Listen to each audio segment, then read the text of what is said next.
L'attribut du COD.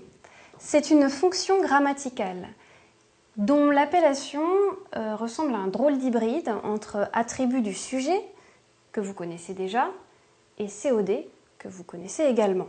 Ça a l'air étrange, ça a l'air compliqué, mais en fait c'est très simple. Ce qu'il faut savoir, c'est que l'attribut du COD est une extension du COD et que cette extension a pour vocation d'apporter une information sur une caractéristique ou une qualité du groupe nominal COD. Prenons deux exemples. Je rends ma magnifique copie. Je rends quoi? Ma magnifique copie. C'est un COD. Alors que je rends mes parents heureux. Je rends qui? Mes parents, COD. Et je les rends comment? Heureux. Attribut du COD. On voit bien que dans le premier exemple, je rends ma magnifique copie.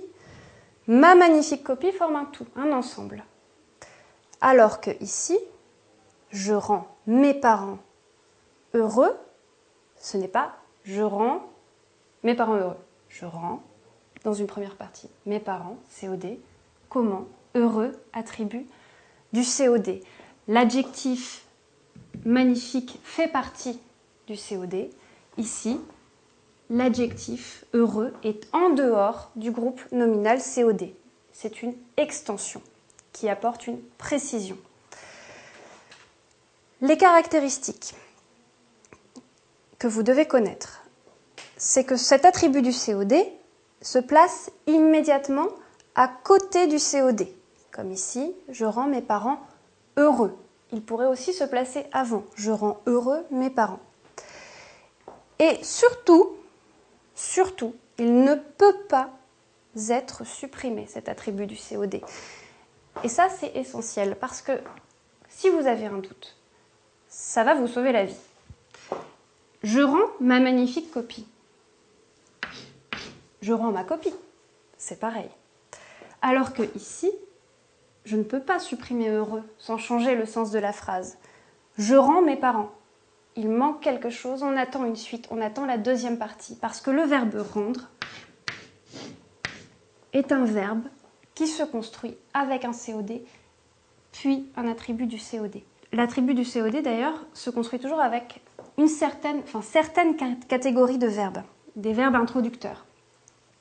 On a des verbes qui ont un sens de jugement, comme estimer, trouver, juger. Je trouve cet exemple éclairant. Je trouve quoi cet exemple? Attribut du COD, éclairant. On a des verbes de transformation qui ont un sens de transformation, comme dans notre exemple. Je rends mes parents heureux. Je transforme en quelque sorte l'état de mes parents d'un état neutre à un état heureux.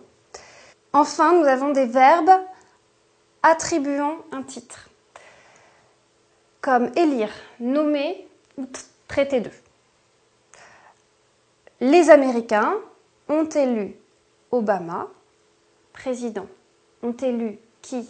Obama, COD. Comment? Président, attribut du COD.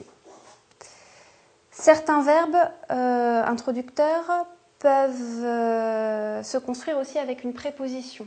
La préposition introduit alors l'attribut du COD, cela ne doit pas vous perturber. Des verbes comme considérer comme, je considère Tom comme mon meilleur ami. Je considère qui? Tom. Comment? Comme mon meilleur ami. Comme est une préposition, cela ne change rien, il fait partie de l'attribut du COD. Ce que vous devez retenir, c'est que l'attribut du COD est une extension du COD, qu'il est introduit par certains verbes introducteurs, jugement, transformation, attribuant un titre, et que on ne peut jamais le supprimer sans changer le sens de la phrase. Avec tout ça, vous êtes sûr d'y arriver. Il existe des cas ambigus d'attributs du COD, où on peut avoir un doute et se demander, tiens, ce groupe nominal, est-ce que c'est un groupe nominal COD ou bien est-ce que c'est un groupe nominal suivi d'un attribut du COD? Par exemple, je rends ma copie magnifique. Changeons la place de l'adjectif. Je rends ma copie magnifique. Qu'est-ce que ça veut dire? Est-ce que je rends un ensemble que je qualifie de ma copie magnifique? Ou est-ce que je transforme ma copie en quelque chose de magnifique? Rassurez-vous, ce genre de cas ambigus, vous ne les aurez pas au brevet, car l'attribut du COD est considéré comme une notion de grammaire un peu pointue, et si elle tombe dans une question, ce sera forcément un cas simple d'attribut du COD facilement reconnaissable.